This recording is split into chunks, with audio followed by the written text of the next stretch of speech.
दिवंगत उपमुख्यमंत्री अजितदादा यांचा 28 जानेवारी रोजी आपण बघतोय की गोजूबावी येथे दुर्दैवी मृत्यू झाला।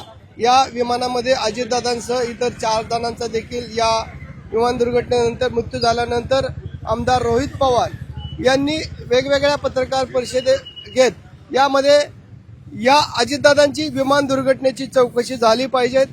हा अपघात नसून हा केलेला कट असावा असा त्यांनी संशय व्यक्त केला होता। आणि आपण बघतोय की मुंबई येथे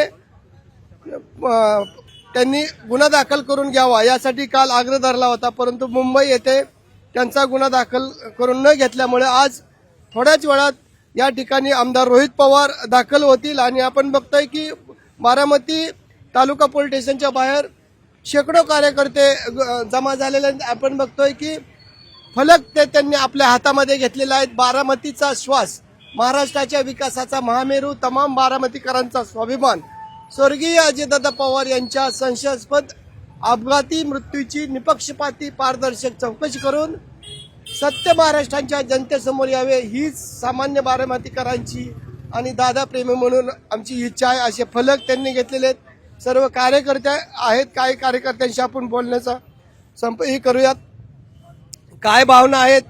आज महिना होत आलेला आहे, परंतु अजूनही चौकशीच्या फेऱ्यामध्ये हा सर्व गोष्टी गुंतलेल्या आहेत। आम्हाला सत्य पुढं आलंच पाहिजे। हा अपघात नसून हा घातपात आहे हे सिद्ध झालंच पाहिजे। आमच्या ज्या तक्रारी आहेत त्या तक्रारी पोलीस स्टेशननी घेतल्याच पाहिजेत। थोड्याच वेळात आता अजित आपले रोहित पवार येत आहेत या ठिकाणी, काय भावना आहेत? एका बाजूला दुःख आहे, आपण बघतोय की अजितदादा आपल्यातून निघून गेले। आम्हाला न्याय हवा आहे।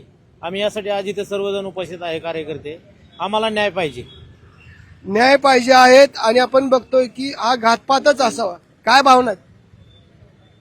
माननीय रोहितदादा पवार यांच्या संकल्पनेतून आज इथं आम्ही जमा झालेलो आहे, तरी आम्हाला आमची FIR घेतलेली पाहिजे आहे। काल मुंबई इथे मरीन ड्राइव्ह येथे मुंडे साहेब यांनी तक्रार घेतली नाही, यासाठी आम्ही आज इथे बारामती पोलीस स्टेशनला उपस्थित राहिलेलो आहे। तरी आमची FIR मान्य महाराष्ट्राचे उपमुख्यमंत्री अजितदादा पवार साहेब यांची घेतली पाहिजे।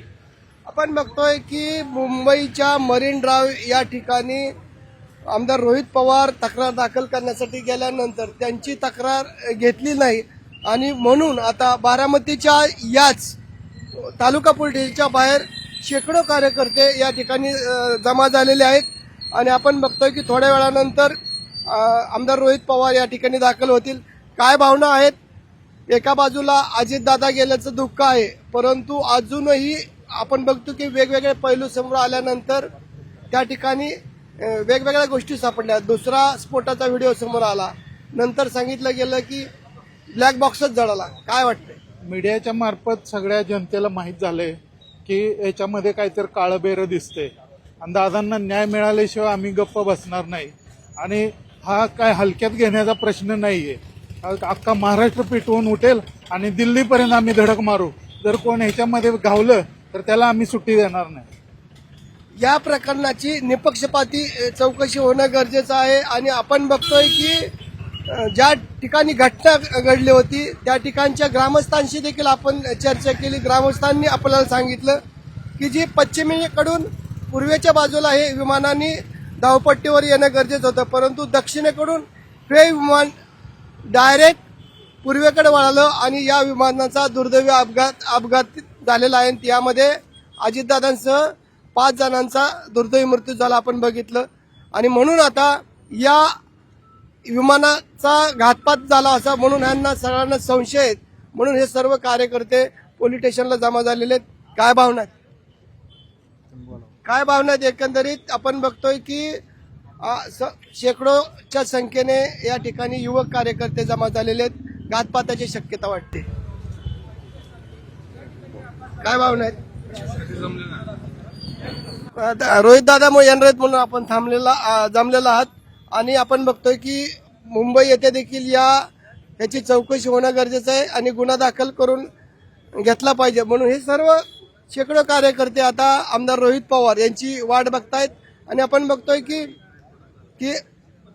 या बारामतीच्या तालुका पोलीस स्टेशनच्या बाहेर आता शेकडो कार्यकर्ते जमा व्हायला सुरुवात झालेली आहे आणि आपण बघतोय काही कार्यकर्ते बोलण्याच्या मनस्थितीमध्ये नाहीत, निशब्द आहेत, बोलू शकत नाहीत.